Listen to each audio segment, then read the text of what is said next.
What type of graph did we have up on the board 2 days ago? Okay, hang on. Okay, what, you had different products up there. You saw what? NyQuil, Tylenol, yeah, and aspirin. All of those we use as examples for treating what? Viruses or bacteria? Bacteria, because we do not use vaccines to treat bacteria. Vaccines you would use to treat what instead? Viruses, okay? And some of you maybe chose to get the flu shot this year, myself included, okay? And when that takes place, what is the, well, not necessarily the theory or reason why people choose to get vaccines? Because what does it do? It stimulates your immune system, yes, that's true, but how does it do that? It's a weakened form of what we think that virus would be, okay? So it's almost like taking a dart, throwing it at the dartboard because we really don't know what strain of virus it could be from one year to the next, but that's the reasoning behind that. And even so, if it's not the same strain, it's probably going to give you some protection against that, if you want to refer to it as that. And then back to the antibiotics, the smaller the number, what's significant about that? Yeah, the less effective would be. That's correct, okay? So what might some uses of bacteria be for what type of products? Probably dairy products like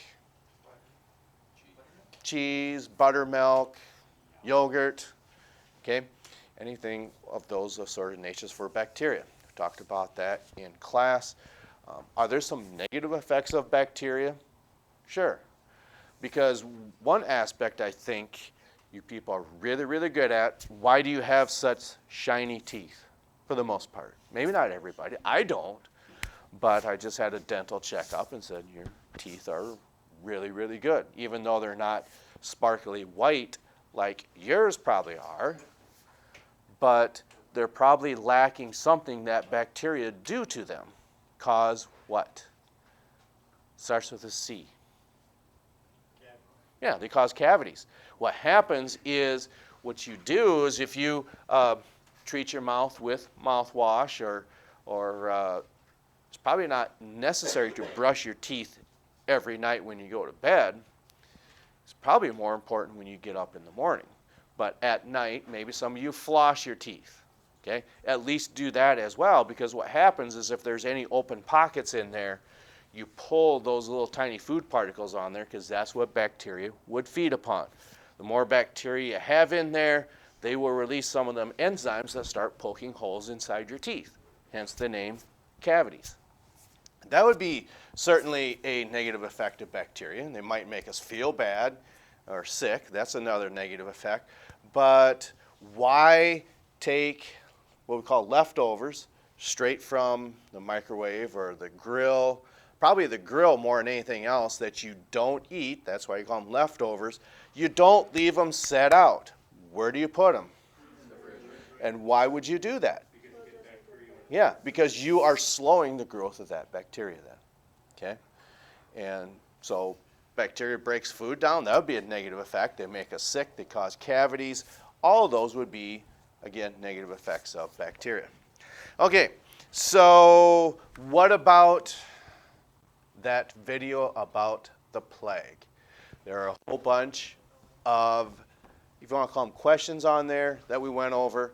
Is there any of those that you'd like to go over? Because maybe, let's say there's 18 questions on there. I don't know, I just made that number up.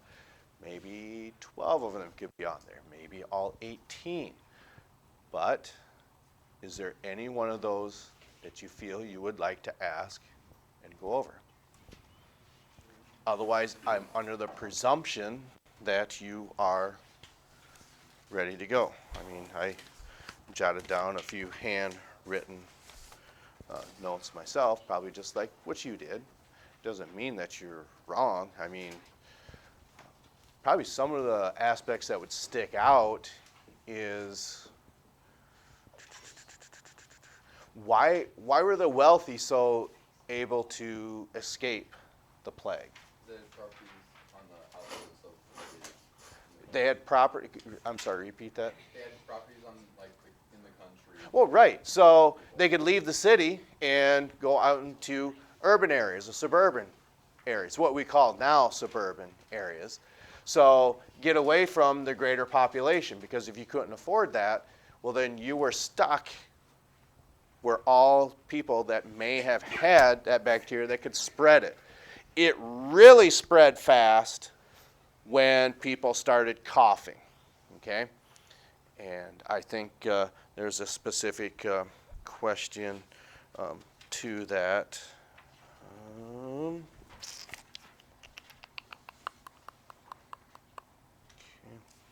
Like pneumonic plague. Rather than bubonic plague, they call it pneumonic plague, okay? Spread more quickly. Why would that be? Because that was an airborne contaminant that was caught in their blood, okay? What might some symptoms of bubonic plague be? Swollen lymph nodes. Certainly lymph nodes. Yes. What else? Yeah, fever. Fever, rash, and swollen lymph nodes were certainly symptoms of that. Okay.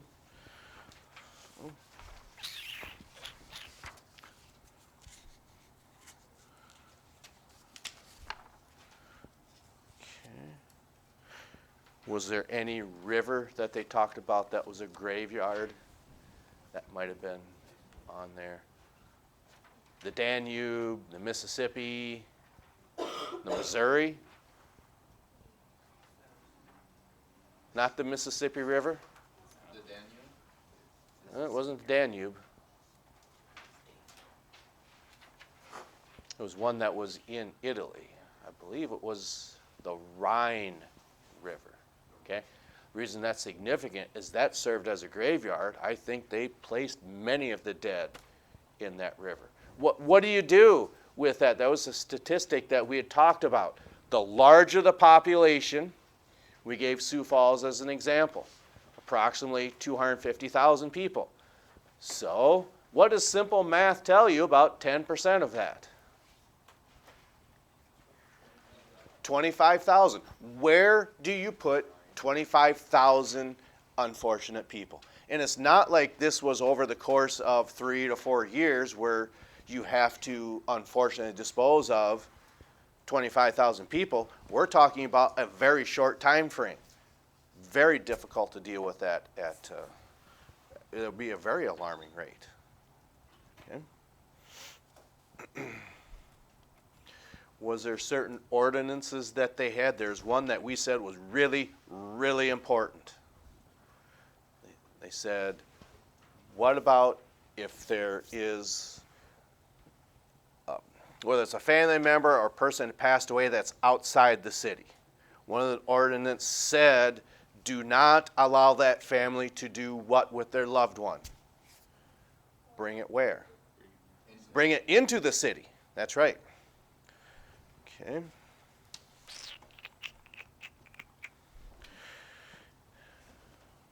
And what nationality of people did they say was like the scapegoat? The Jews. Yeah, the Jewish community. Okay. And what type of movement that seemed kind of strange, where they would whip their backs and claim that they were doing marvelous activities for the flatulent movement. That's right. Okay. Who was probably the most important or powerful person in this time frame? Was it one of the two kings, the personal physician, or the Pope? It was certainly the Pope. Right, and he's the one that put the end to that flatulent movement. Okay? Because what was the downside of that flatulent movement? Yeah, there's a lot of violence that had encompassed that. Okay. Okay. Probably enough for that. So you have that handout. Just to look over some of this that we had gone over in class. We did guided readings for that. And then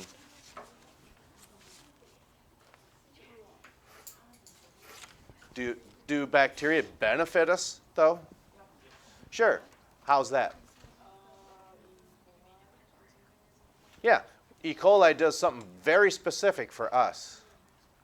Makes a specific vitamin. Vitamin D. It's vitamin K. I mean, yeah, yeah, it's some letter. That's right. Okay. Okay, a little bit of context here. We just had this paused. We'll go ahead and now it's recording again. So since it's FFA week, thought in around 1835, it was John Deere who invented what for agriculture? Wow. Cool. Good job.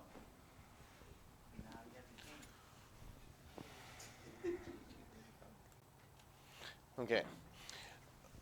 When some silos are maybe still used by farmers, but on the outside, there's a tube that's about 8 inches in diameter, okay?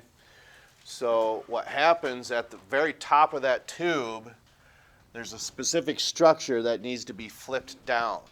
Because if you don't do that, it'll just shoot the silage straight up into the air, and it's not going to go shooting inside the silo like it's supposed to. So what is the name of that structure at the top of that tube? Okay. Then this bottom one, for some of you farmers who may still utilize called square balers, not round balers. I mean, these might be on round balers, but when we're talking about a flywheel, it's a really large circle that's on the outside. So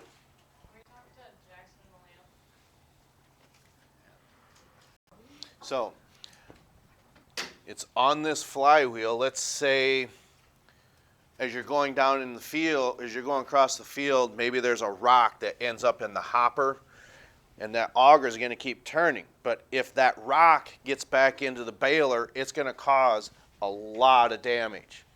So there is something that will break. It's a type of pin. It's a type of pin that will break on that flywheel that will stop everything. Then whatever damage would occur on the inside of the baler isn't going to take place. I think you could ask probably almost any farmer. They're going to tell you, oh, it's this type of pin that's designed to break. It's kind of like looking at very large trees. Once they get their plumage out, they catch a lot of wind. But it bends, so it's strong, but it won't break. Okay? So because it can bend, it doesn't break. So it's kind of like the same concept. That pin will continue to turn, but if something seizes inside the baler, it breaks and won't cause any damage to take place. It's a specific type of pin. All right. So we shall catch up to you next time.